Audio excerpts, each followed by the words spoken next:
And welcome, Hoosier Nation, to our 76th episode of the Hoosier Sound, where we are the official podcast of Indiana HQ. Our mission and goal is simple. We want to bring in-depth analysis and coverage for Indiana University sports to as many fans as possible across the multitude of modern platforms. We are recording this edition of the Hoosier Sound on February 19th, 2019, where I am your host, Noah Freeman. And here with me tonight is just one of my co-hosts, Matthew Lukens. Hey, guys. If you want to see us live and participate in the ongoing chat, catch us Tuesday evenings at 8:30 p.m. or on our YouTube page or our website. If you miss us for the live broadcast, you can subscribe to our show for free on platforms. Listen to podcasts, so you can listen on your own time. Check out our Twitter and Facebook at the Hoosier Sound and at Indiana HQ, and subscribe. All the information is in our website, indianahq.com. All right, Hoosier Nation, it is time for some sports talk. On the docket for tonight, we go into the tough loss against Purdue at Assembly Hall as the Hoosiers fall 48-46. We'll sort of talk about the rest of the season before wrapping it up with potentially some more positive talk. But, all right, Matt, first impressions. Well, I was there in person, and I'm assuming if you're sitting at home listening to this podcast, you probably weren't in Assembly Hall. And I can tell you, I have been at the Indiana State loss. I have been at the Indiana Fort Wayne loss. I've seen an IU Tom Crean team that beat North Carolina and Kansas and lose to, Illinois at home when we weren't supposed to. And this is the most devastating loss that I can remember as a Hoosier. Of course, it had to be Matt Harms, who played like an absolute buffoon the whole game, classless the whole game. And he gets an over-the-back tip-in on Juwan, which I will go to my grave. That is an over-the-back call.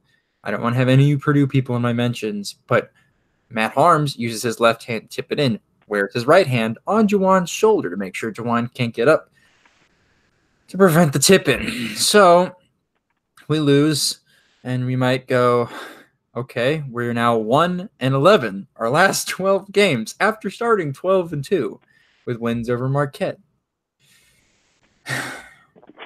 And where do we go? So Archie Miller said in his press conference that ever since the Nebraska game, the team has been pretty shook. And I think that's a bit of an understatement.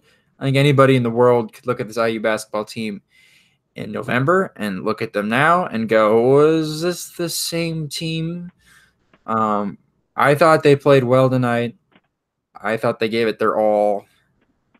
And that's why it's even more devastating. It's frustrating when, just like the Michigan game, if you go back and you look at my post-game recap that I wrote about the Michigan game, I was so frustrated I didn't even want to talk about the players. But I think Romeo playing through flu-like symptoms deserves a nod of credit. He had one heck of a game. Juwan playing fantastic defense on Travion Williams, who's just an absolute handful to guard. And Deron Davis playing his heart out and playing so many minutes coming off of an Achilles injury that we didn't expect him to even maybe play this year. Zach McRoberts hit a 3, so that's always fun to see. But you know me, podcast listeners, I'm usually pretty upbeat or pretty loud. And I think, on top of the fact that my voice is completely gone, I'm pretty demoralized and just sad. And I feel bad for the seniors on this team because they deserve better than this. I feel bad for the coaching staff because I thought they ran some great plays for people that, shots that just didn't go in tonight. All around, it's just tough, and you want answers, and I don't think we can run to conclusions and answers, get answers right now. I don't think firing Archie's the right thing to do, and if you think it is, you're entitled to your opinion, but as a realistic person, he's not. Fred Glass maybe is to blame, but you can't fire him either because he's done great things for the facilities here at IU, and maybe McRobbie's the issue. Maybe a president that I don't want to tread lightly here, but maybe a president that respects the programs more, sees how they affect the university and cherishes them more. Maybe that's what it is, but I'm sorry I don't have an uplifting, memorable monologue this week, but I through the tough times, there's good times up ahead. We're at the valley, and hopefully we'll find a peak sometime soon. So sports sucks. Trust me, I know. I'm majoring in it. But we will come through on the other side of this a better team and better fans. So just hold your head up high, Hoosiers. Yeah, and it's just a tough loss because at least it might have honestly been easier if it was one of those blowout losses that have been at least the more recent play for this Hoosier team recently. But it was a hard fought battle. It wasn't a very offensive battle, but it was one of those big rivalry games where we got to see a little bit of everything. We got to see some chippiness. We got to see some ref play, I guess, from both sides of the ball. And it would be a devastating and a hard loss, I think, anytime. But I think it just keeps. You think every week, each loss, you're just adding another cherry on top, in a negative way. But it just keeps making it weird. So I'm not sure what to do. And you talked about blame and stuff, and right now I think everyone's to blame. I don't think you can really just put it on one person. You talked about firing Archie. That's not an option. You don't fire a coach that's this early into his tenure or his work, his play, his coaching. You get to see what he's going to do, and if you want to fire him, what do you think that shows to all of the other coaches that we might hire? Yeah, you can't fire and surprisingly, Archie is a very good coach, and I think if you asked anybody who knows anything about college basketball, they tell you he's a good coach. He's proven at Dayton that he was a good coach. It's fine. When he gets his players in and gets the program right, it'll be much better. Will we beat Kansas or UNC ever again?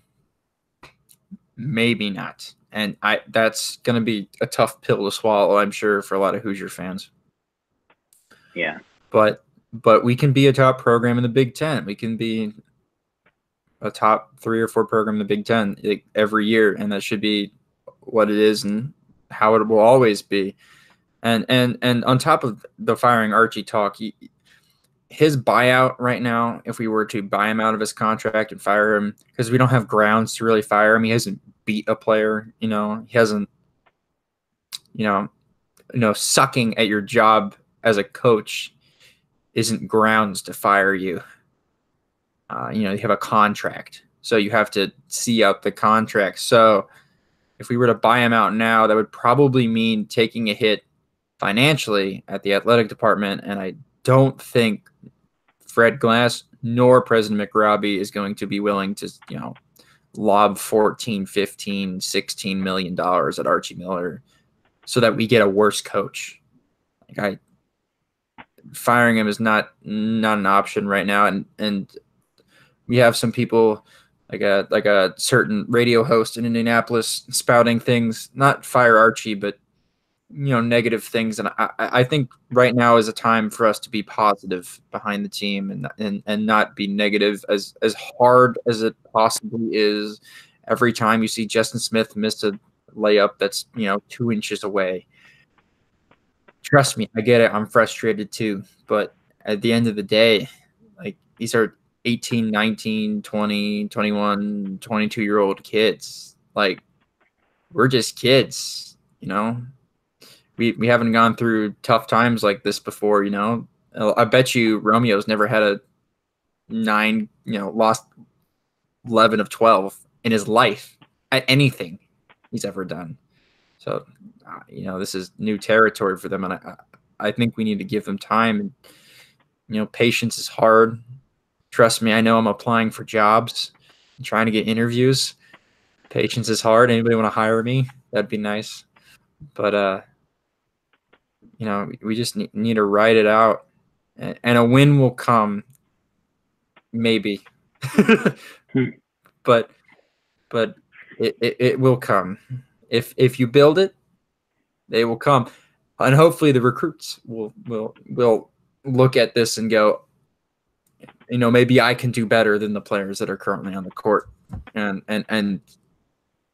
instead of losing this game, we'd actually win. So, and I don't think I don't want to necessarily say that we won't be what you said, like Duke or UNC, because I think it's just too early to tell. And with the more of the fire Archie thing, if you think that that's going to be better for the program, you talk about basically the last 19 years of Indiana being in a somewhat of a rebuild, 1920, however many years you want to put it at, being in this rebuild, and you're just going to set the rebuild another 3, 4, 5 years again, because you're going to have to reset. You wasted a couple recruiting. If you go the fire Archie route, you wasted a couple recruiting classes with him bringing a couple classes in, and it's not going to be the same players that this next coach would recruit. And then you've also got the end of Crean's players coming that are at the tail end of things, and you've got 3 sets of players, and then it's just going to create even more conflict and just maybe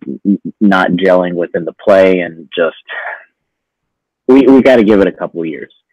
After year 3, even, I think is a little more, you can use a little more judgment, but not even then. It's really year 4, year 5 after he's been able to get all of his recruits in, and not just that 4th year where he's got that 4th recruiting class, and he's got to be able to cycle through things and get a hold on things and just really create a completely different culture. Not that the previous ones were bad in specific ways, but just a different culture for what he wants. And Archie's a guy that wants things a very, very, very specific way. He's a stubborn guy, and in some ways, that's a way of teaching that no matter how bad these games and these practices are, Archie's still going to say, "You're going to do it this way, and you're going to do it my way, and then it's going to work." And at times when it's worked, it really has worked. But it's just really instilling a lot of that kind of stuff in these players, and it's just going to take some time. And I don't want to dwell on at least more of the seasonal aspects of this too much, because we should get into some of the Purdue game itself, and we're going to talk obviously more about the season and more in depth later.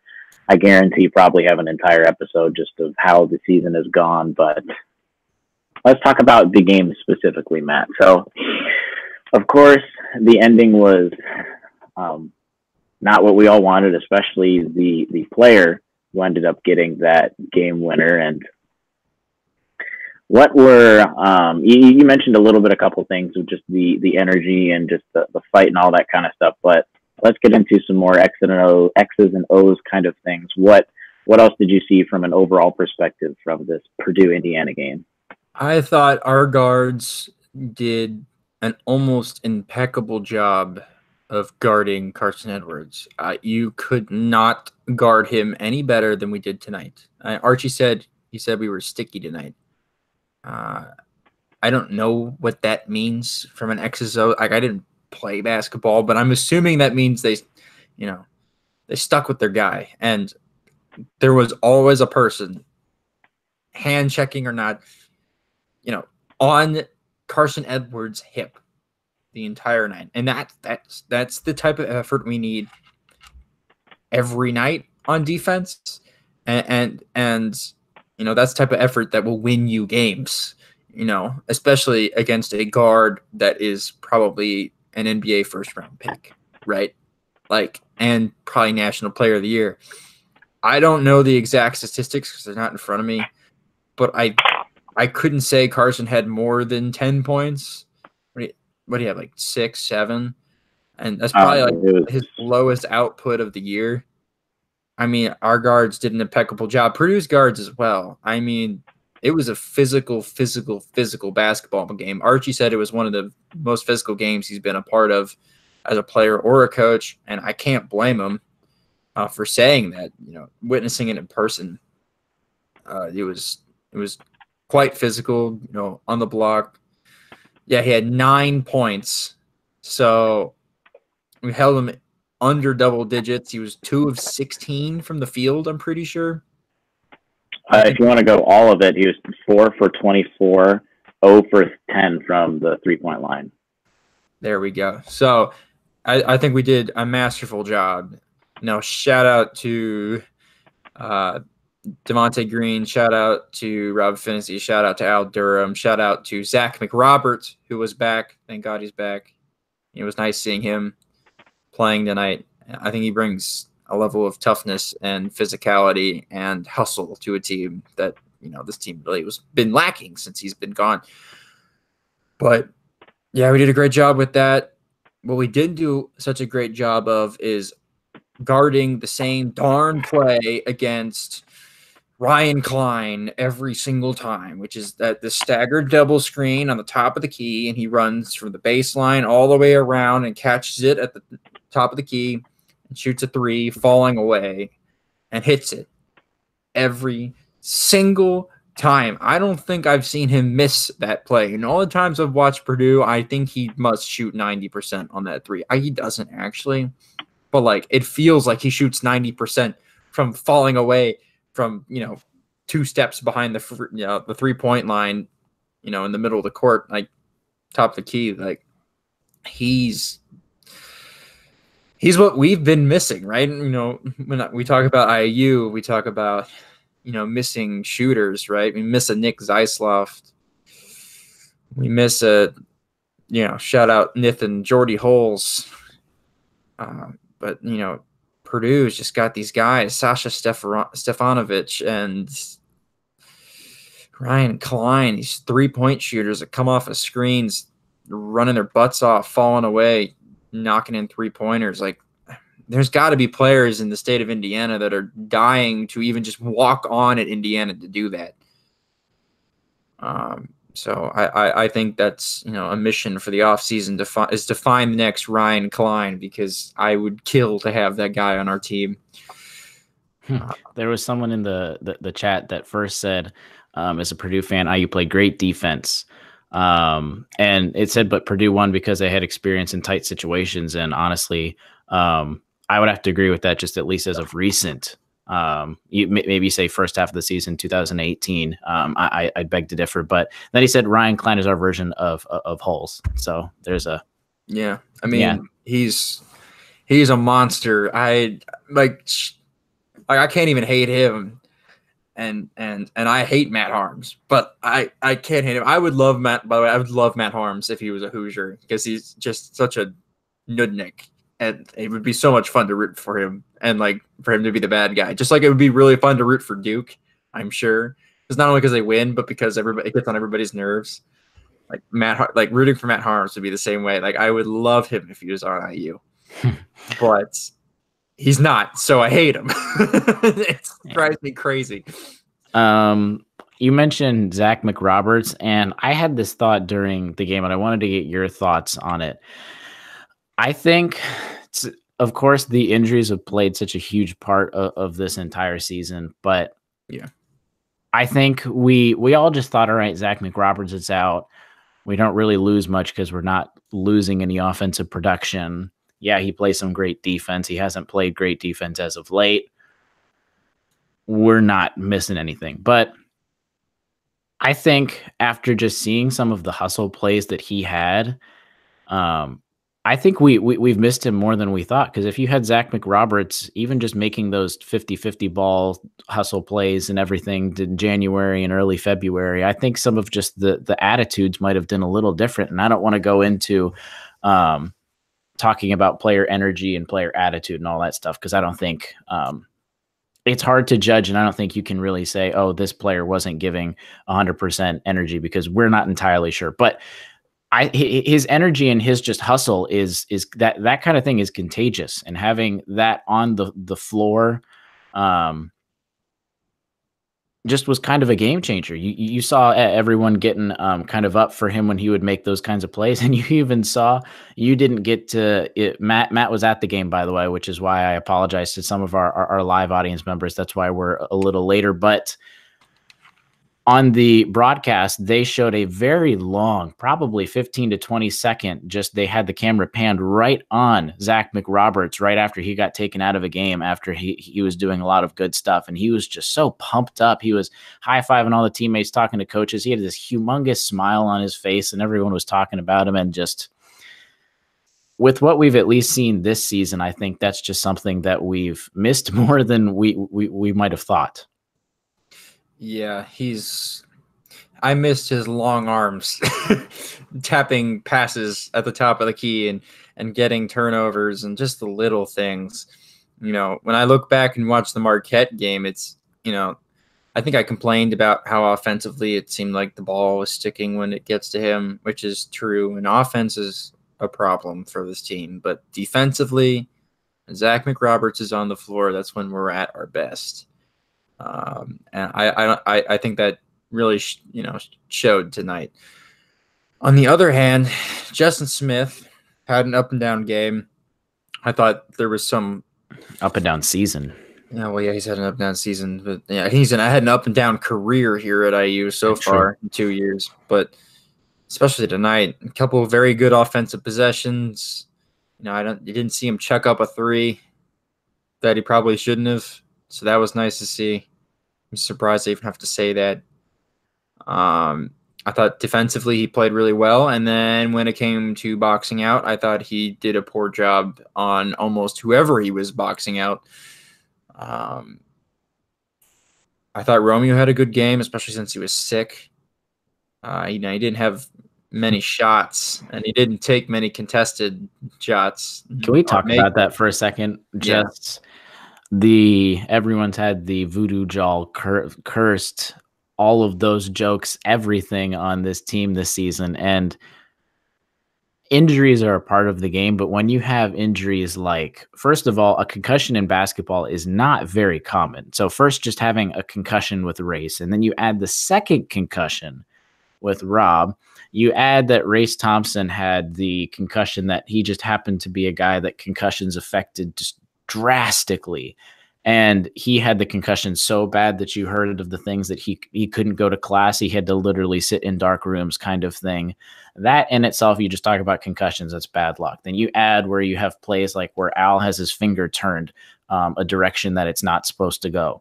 When is that supposed to happen? You have Juwan hurt his shoulder in the exact same game. Again, you've got a play where when have you ever seen just a guy at the middle of the game, right after even sitting down for 20 minutes, have to go to the sideline to throw up in a trash can and get sick?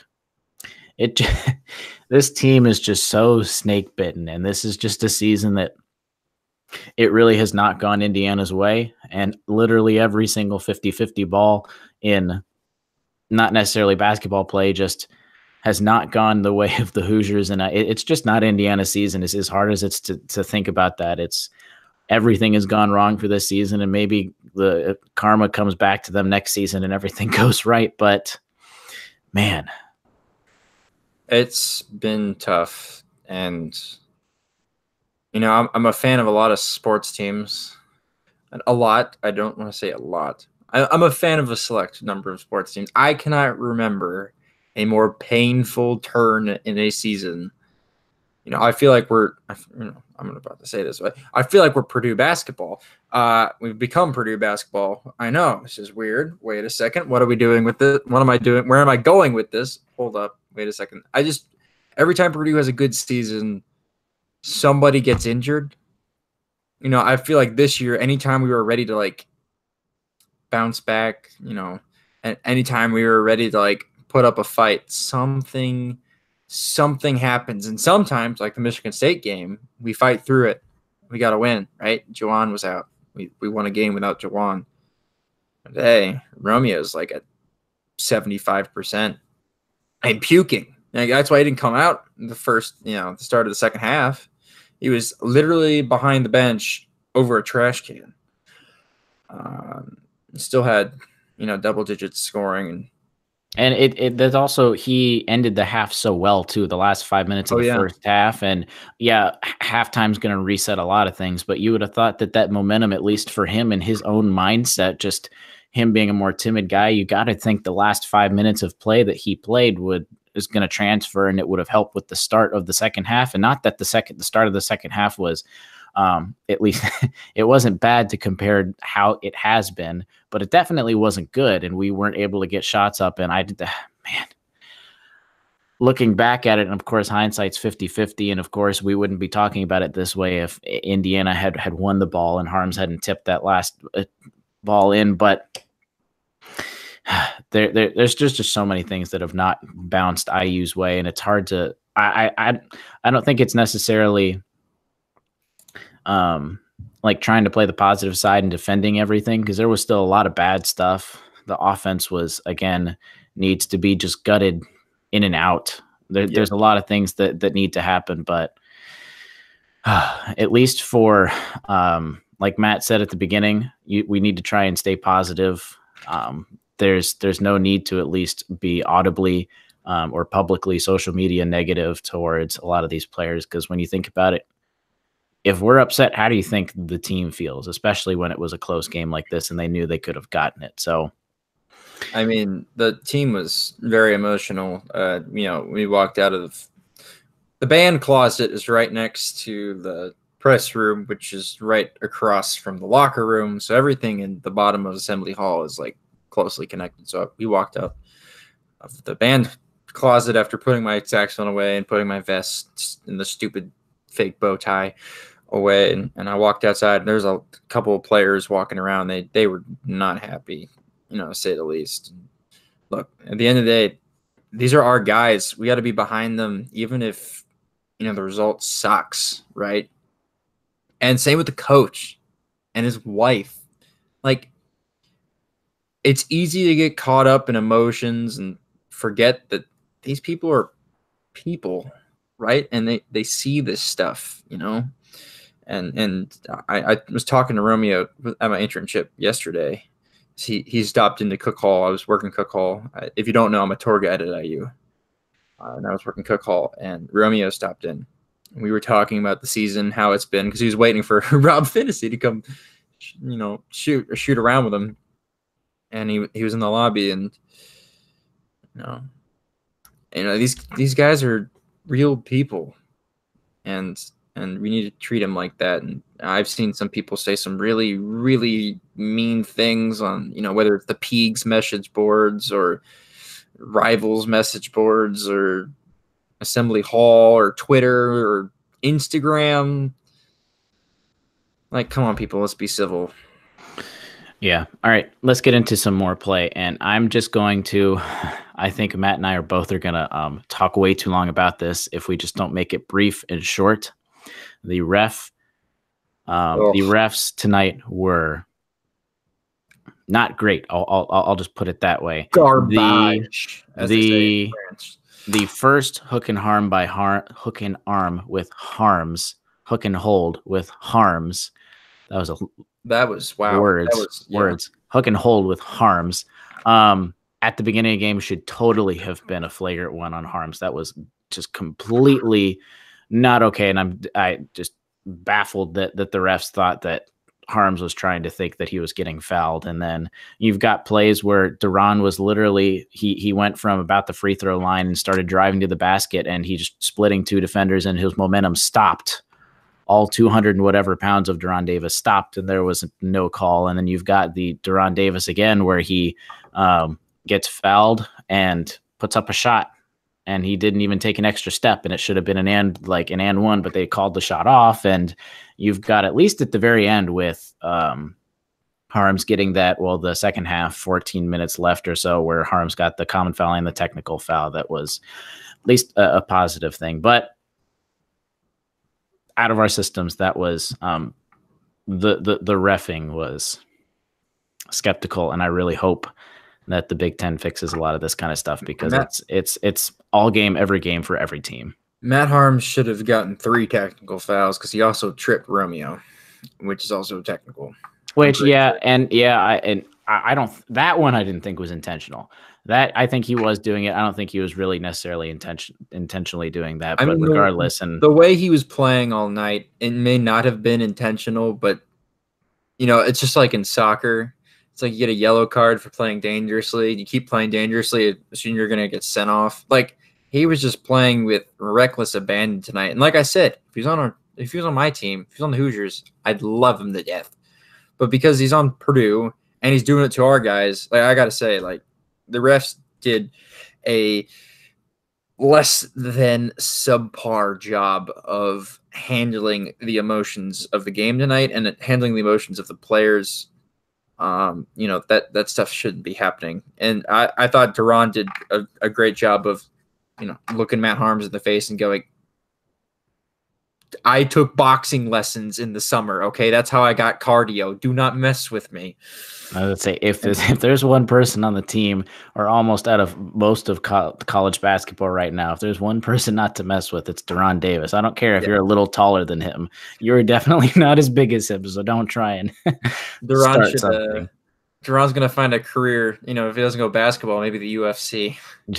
Big body. I guess, yeah. But let's get into some of the play. So we talked, speaking of Duran, let's talk a little bit about his play.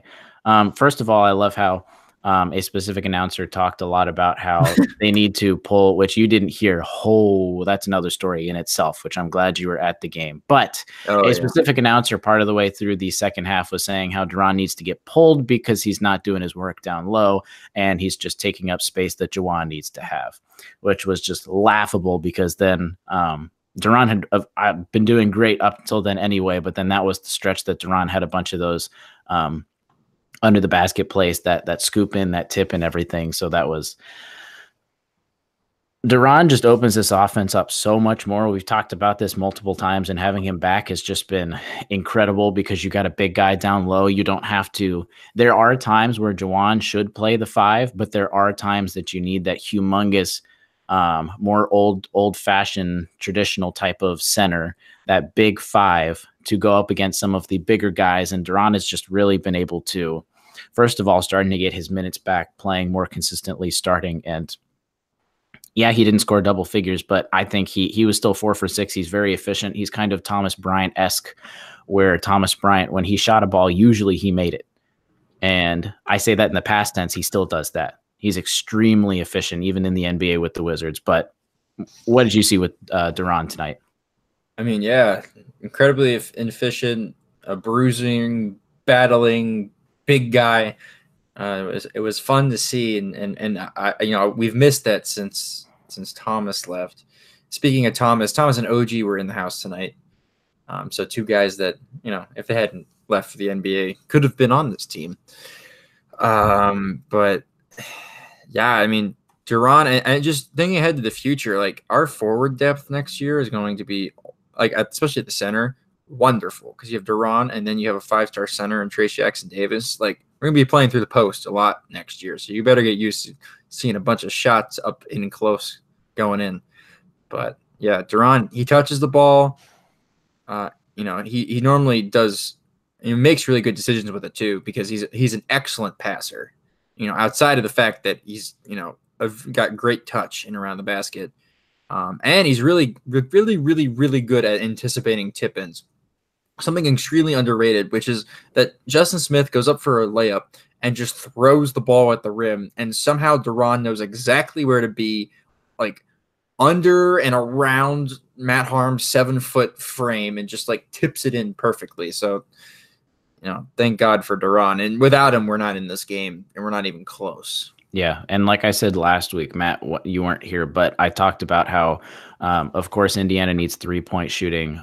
Probably that's the biggest thing out of both offense and defense, the entire thing that they need, the most obvious answer. But as much as 3-point shooting extends the defense that way, like out, it's the same thing down low, because if you know that there's not a guy that can bang down low, you're not really going to at least crowd the paint as much as you do with a big guy and force those double teams. Because when Duran got the ball, you saw immediately those double teams. And if we had a more consistent 3-point shooter, that's when Duran, a guy that's great at passing the ball, like you said, which tonight he has 0 assists, but that's not normal. When you get that double team and that guard coming into double team and try and swat the ball away, that's when you pass it back out, you get a 3-point shot, and then the offense keeps flowing. So, like you said, next. shooters.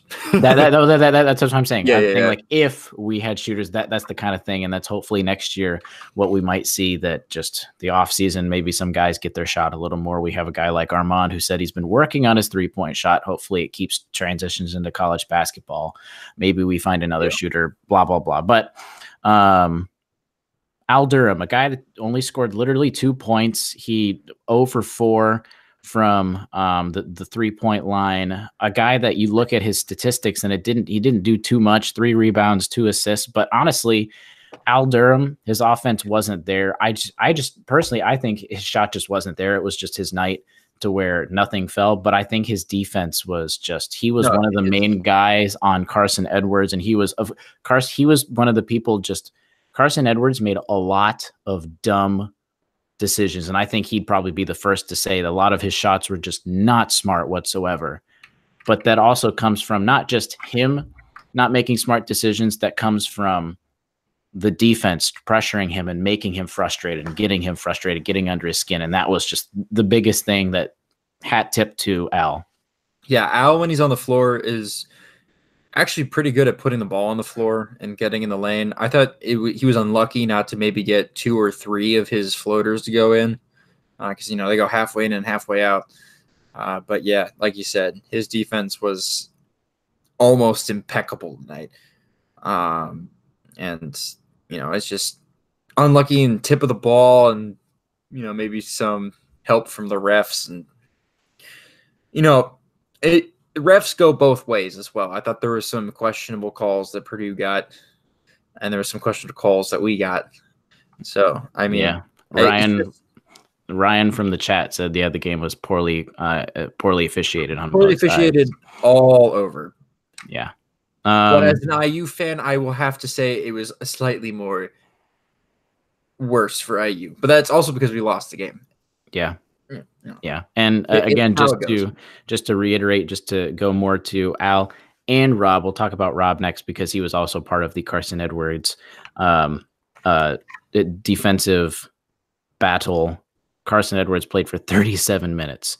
It was let me look real quick. Yeah, game high. He played the most minutes out of both teams for a single player. So on to Rob again. Not flashy stats. He did have 4 rebounds, 2 assists, only 5 points. But man, when we talk about, because a lot of people have questioned Archie changing things and just making adjustments and everything, you could tell that he really drilled into those point guards from when we played Purdue last to when Carson Edwards just killed Indiana. You could tell that this was something that even for weeks leading up to this, that he was like, all right, we got to get ready for a guy like Carson Edwards. And they just stepped up to the call. So anything else from Rob that you saw? Didn't play too much. Again, battling back. He was sick last week, so trying to get back into it even after his concussion. So, but anything else? I thought he played. He had 2 assists. I think that's tied for the most the team had. Yeah, it is. It is.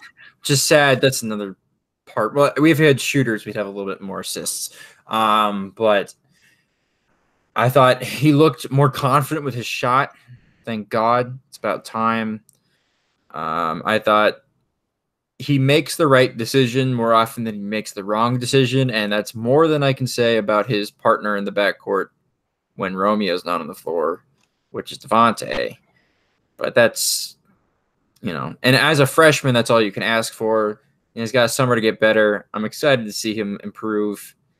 We're lucky we have him for the next however long he's here.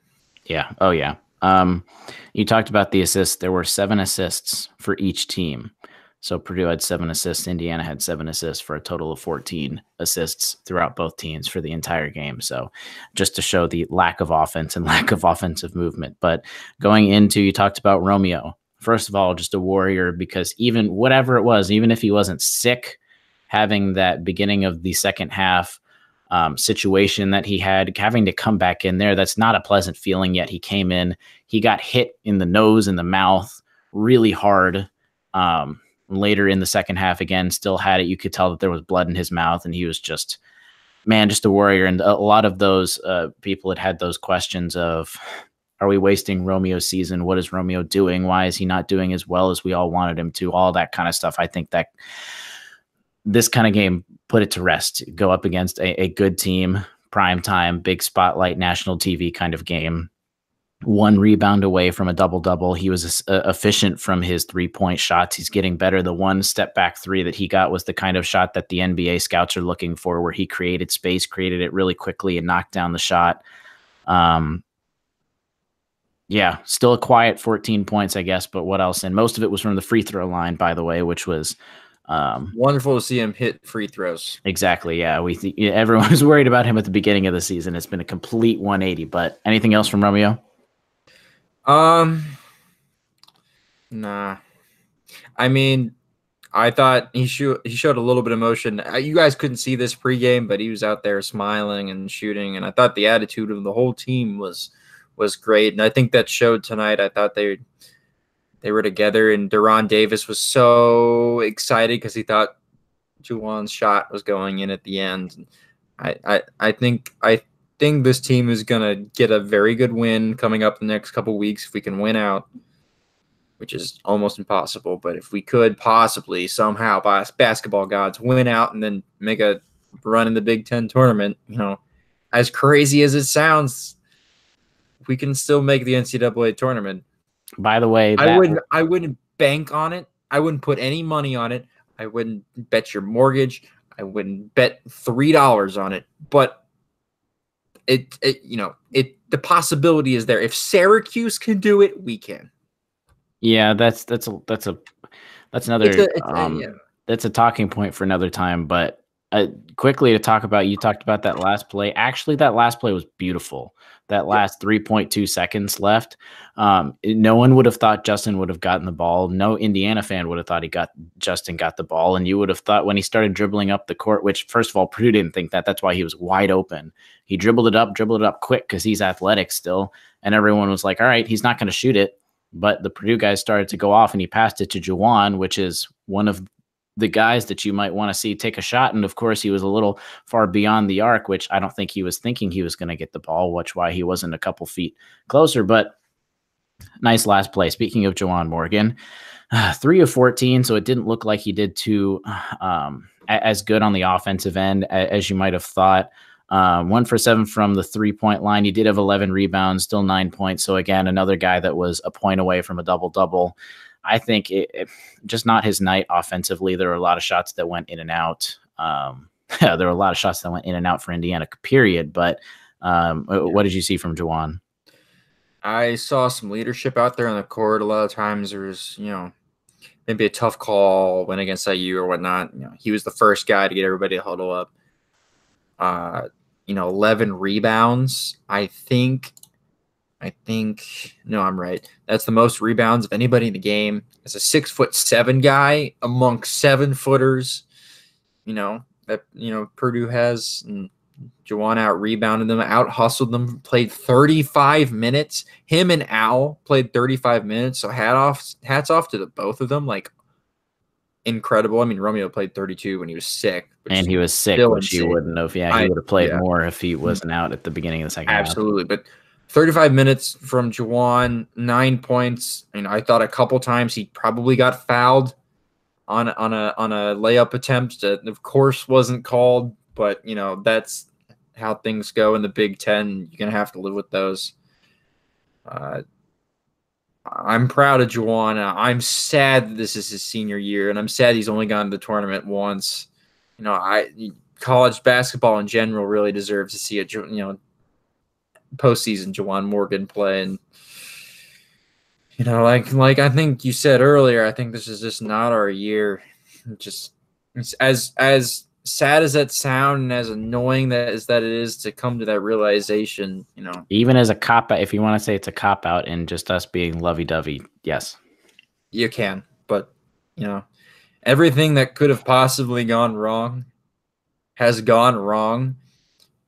And it's sad that this is going to be remembered as Romeo's probably only year, because he's one of, if not the best freshman to ever come through IU, especially in the last 20 years. You can come at me with all your Eric Gordon takes all you want, but that was a way better structured team with a lot more experienced head coach. And I think that's something else that people – I'm going to sidetrack from Jawan here for a second, like I normally do, but quick. I'll do it quick. But Archie Miller is a young head coach, and this is what happens when a young head coach is trying to build a program, right? He's only been a head coach 5, 6, 7 years, and that's not that much for an established head coach. When we got Tom Crean, he was already a head coach of another, Power 5 or Power 6 or whatever you want to call it. Marquette was a very good basketball program that he had. Dayton is also a very good basketball program, but it's in the Atlantic 10. The Atlantic 10 isn't even close to being comparable to the Big Ten. It's not even close. The competition level is different. The coaching's different. Every other night you're playing a top 25 coach in the country. You look at Illinois. Illinois, sucked at the beginning of the year, but Brad Underwood is a fantastic coach. You might say Rutgers is, maybe their coach isn't as good, but he's still probably a top 50 coach in the country. With all the money the Big Ten gets, these programs get the best coaches. You're night in, night out playing against the best, coaching against the best coaches. And that's something as a young coach you have to get used to. We got to give him time. He's growing, right? This isn't Kelvin Sampson. He wasn't at Kansas and all these other places that Kelvin Sampson coached. He was an established head coach when he got the IU job. An IU job is a destination job. And usually IU hires coaches that have been at other, step up from what Dayton was. This is a huge step from Dayton to IU, and I think we need to give him time. The promise is there. The talent is there. The ability to recruit obviously is there. He's learning, okay? And he's got people around him and assistant head coaches that are going to help him a lot. And Bruiser Flint being a former, Power 5 or Power 6 head coach, Tom Ostrom and the rest of the crew, right? They're going to help Archie. And then he's got his brother and his dad that can also help him out. Hopefully, Sean doesn't help him too much on the scandal side. But that's besides the point. But I'm saying give Archie Miller time. We're not talking about it enough that he's a young head coach. He's a promising head coach. He wasn't an established head coach when he got here. There's going to be growing pains. So he's having a sophomore slump. Yeah. And it happens. Yeah. It happens to everybody. Okay. I don't care who you are. You go through ups and downs and ups and downs. And if Archie learns from this season and how to, maintain a Power 5 team and how you have to set up your offense, that so that there's, not, only one way that you score, right? And that you have multiple different ways to score, and that, the defenses and athletes in the Big Ten are a lot tougher than what you're coming up in the Atlantic 10. And once he gets used to that, I think we're in good shape. But right now he's still getting used to it. 2 years is nothing in a coach's, life. You only played 30, 40 games. That if you went to work for 30 or 40 days and were expected to perfect your job, you wouldn't be able to do that. You're not able to perfect your job in 30 to 40 days. And Archie's able to perfect his coaching at IU in 30 to 40 games. You got to give him 50 or 60 before you can even go, well, I don't think this is working out. So, I think we're back to the same sentiment, which is chill out, give him time, please. Thank you. Interesting analogy, but yeah, I see it. The Bob Knight basically gave Archie his blessing that he said he was a good coach. So that kind of just says it all. But take that, you Bob Knight lovers. Anyways, yeah. I think we don't have to talk about the last couple of people. I did have just an observation though. I thought it was interesting that we didn't see. I didn't think it was as interesting. We didn't see Evan play even a single minute. Just because Duran was doing so well, Juwan was banging down low. But I thought it was a little weird that we didn't see Race just because we saw him for a little while last game.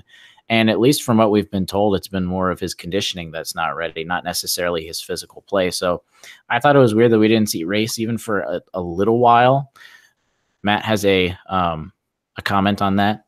Yeah, I don't think we saw him because I don't think Archie wanted to mess up the feng shui of what was going on, the the momentum. I thought everybody that he put in was playing well and or keeping us in the game and wasn't making mistakes. And I don't think he wanted to mess up rotations and offensive, positions and the plays that were being called.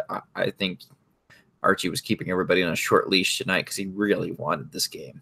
Oh yeah, and I agree. I just think at least the play we saw with him against Minnesota was the kind of energetic plays that you need, where he would go and score and then run, dive, and get a ball, and then go down the other end, make a defense. All of those kind of like scrappy plays, and just being a bigger guy was kind of what at least we saw from a lot of the players tonight. So that's why, yeah, I thought it was interesting. I agree. I think Evan is kind of, man, I just feel bad for the kid because he's been in a bad situation. He's just been the coldest of cold in terms of from beyond the arc. And I'm just, for that race, I'm a little more surprised we didn't see for even a couple minutes. Evan, I'm just sad for him that I'm not surprised we didn't see him. Evan has the Justin Smith can't catch the ball syndrome.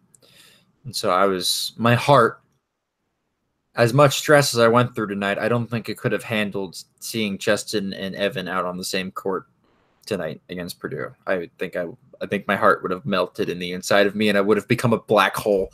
Yeah, let's move on. At least, so the next game, we're not going to talk about it, but the next game is Friday, 9:00 p.m. Weird day, weird time. It's on FS1, so Friday evening at 9:00 p.m. against Iowa, which is for this week is ranked 21st. So I guess the same kind of thing, but maybe they can turn it around compared to how they played against Iowa at Assembly Hall a little while ago. But I'm going to quickly talk about at least a more positive note. And last week we asked Nathan who won the week for IU sports. And he talked about the softball team last week, and I just have to continue that again this week just because they're now 9-0. They're continuing their best start since 1990, where they went 14-0. So that's the best program record in team history, was 14-0 in 1990. They're just continuing to get big wins.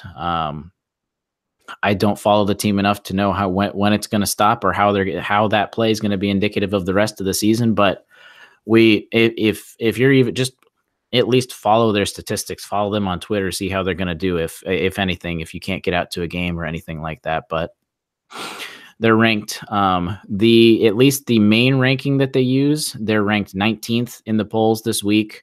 From some of those, I'm going to use this in quote, not as popular sports, those kinds of sports, not that they're not important, but I think you know what I mean. Those ones, they usually have a lot of rankings, and there's not like a big, in terms of basketball, there's not a big, you have the AP poll, and that's the rankings that you get for most everyone. There's a bunch of rankings for the other ones, but they were ranked anywhere from 13th to 19th. It was anywhere 13 to 19th, more on the 13th side, actually. So if they keep winning, we're going to see them keep climbing. But let's get into, we had just a couple of questions. Our first question from Nathan, our guy that couldn't make it tonight, doing his contribution, put in a question. He actually gave a multiple choice question. Assuming all four guys return, who makes the biggest leap? A, Race Thompson. B, Clifton Moore. C, Demezy Anderson. D, Jake Forrester. I'm going to say Race just because I think his potential is just almost unlimited, and we've seen him almost next to nothing. And we've even seen, I think, the rest of the guys almost more than we've seen Race, and I think he just has more potential, more upside. I think it's also easy to say he was just ranked higher, but that's my answer. I would also agree, but I'm going to disagree at the same time, and I'm going to go with Demezy. Because I think this team is desperately in need of a shooter, and the internal optimist in me says he's going to improve his defense and his decision making slightly this summer, with a lot of play within the squad, and working out and watching film, and getting used to the college lifestyle. And he comes back and is a ample contributor next year. All right. Dustin, what was the biggest positive from tonight's game? Biggest negative? Why don't you take it first? Biggest positive, hustle, fight, and a close game against a very, very good team. Negative, we lost. There we go. I was gonna say the exact same thing. We saw a lot of fight. Even in we saw a fight in a game where Indiana still again could not get a lot of offense going. So just to add on to that point, and then biggest negative, I'll add to the loss, at least the way we lost at the end, because not only was it a player that people might not have wanted to get that final shot, it was also a slightly controversial play that there are arguments to both sides. Matt definitely thinks it was over the back. I could see it. I could see it. I personally, if I were a referee, I would not have called that. But then when you have other games, which I heard Assembly Call talking about this before we hopped on, if you're going to call where Deron Davis's play in the Arkansas game was not going to be called, but then, or it was going to be called there, but not be called there, then it's just double standards. But yeah, anyway. I think I'm starting to hate basketball tip-ins at the buzzer. Yeah. That's it. 3-point shots. You can't really deny that. It's either it's good or it's not. But the last question was from Abhinav, and this was if you got to watch or listen or mostly listen to this game, you're going to know specifically what this question is based off of. And I think honestly, it's a question you kind of have to look at, and there's not an easy answer, and we're not going to go into it too much just because, again, it's not an easy answer. But Abhinav on Twitter, is there anything going to be done about yelling organized expletive chants at players? It's not an easy answer. It's something that it's hard to really be regulated until you just go and give technicals to the student section and stuff like that. But before I talk, just to wrap up, Matt, what were your thoughts about the question? As much as I said, these are kids, they're also adults. And so, as much as it sucks to say boo-hoo, but boo-hoo, Purdue says IU sucks, which is not vulgar at all, right? But they definitely will go to the expletive side at times as well. Yes, so it happens on both sides, and does Iowa, Ohio State, Minnesota, every Butler, list every single school in the nation. You have a bunch of 18 to 22-year-old kids who probably went pregame at Kilroy's at the game with some emotions running high. It's going to happen. It's part of, the crowd. And if you don't like it, I understand. But at the same time, there's not really much you can do to stop it. And if you're going to give technical fouls for that, then you should get technical fouls for fans, shouting the shot clock running down when it's not really. And then you should just get rid of the fans in the stadium, and they should just play behind closed doors. All right. If you don't like the atmosphere, I'm sorry. That's all. Which I don't think it was necessarily meant that way. I just think, is there anything to do about it? And of course we could just say like Purdue sucks or IU sucks, and that obviously would be a little better than some of the expletives. But to be honest, I think the IU sucks is really funny from Purdue. Oh, I agree. Do. And I think it's hilarious. And Purdue fans are such good trolls. I love them. They're great people when they're not playing us most of the time. But the expletive chants, it's students doing that. It's not it's not grown people. It's it's part of being, it's a college experience. So I don't like the expletive part, but for the player that was doing what that player was doing, he definitely deserves something for all the stuff that he was doing during that game. But he may not have deserved it, but he was towing a fine line between, us giving him some slack and him getting all of Assembly Hall chanting that at him. So that was the loudest I had ever heard a specific chant be chanted over the loudspeaker, over the TV intercom. It was louder in person. It was. Oh, I bet. The technical foul that he got when they applied it to him right before they shot the free throws, is the loudest I've ever heard anything chanted in an assembly hall, whether that's like IU or defense or whatever it is. That is the loudest thing I've ever heard. So, you got a point. Maybe it was not only vulgar, but it was loud, which means a lot of people were doing it. That's fair. Maybe there's a culture issue at IU we need to talk about. And that's something that maybe like Michigan State, like getting people to be section leaders, for the students and the crowds, try to, like a singular person that they can look at to, what the chant is, what to chant and what not to chant, maybe that's something you can do about it. And I'm all for that because that, creates a fantastic culture here at IU and maybe something that, is maybe needing to be added to what is IU basketball and IU basketball fandom. But yeah, as Matt Sweetmeat flushes the toilet. Yeah, it's the most violent toilet flush ever in the entire world. It's like I think that's a good way to wrap up the episode. I think that's a good way just to wrap up the episode since that's kind of how a lot of us feel. Just a swirling pit of nonsense all the way down to the end. If that is not the perfect ending to this podcast, I don't know what is. But anyways. Yep. That about wraps it up for our 76th show of the Hoosier Sound. Thank you guys so much for joining us. We really appreciate your support. I will be back this Friday for another edition of the Hoosier Sound House, so make sure you check that out. Thanks to our live audience for coming out and participating. I know it's a little later, especially for us, but especially after the game. Thanks for coming out, chatting. It was nice to chat with you guys. Make sure you stay tuned through updates on Twitter so you can see when we go live if it's a weird weekend like this, because next week is going to be almost the same thing. We'll have to get back to you later. Subscribe on our YouTube or however you listen to podcasts. Visit our website, indianahq.com, so you can find all that in one place. As always, send us your questions as the audience. You can comment, chat, message at our email, admin@indianahq.com. All the questions, and we'll get them on our next episode. Lastly, if you enjoy our show, leave us a review, tell a friend, share our links. Your support really does help us grow this podcast. But as always, thank you for listening, Hoosier Nation, and we'll see you next time. Hopefully we win. Peace.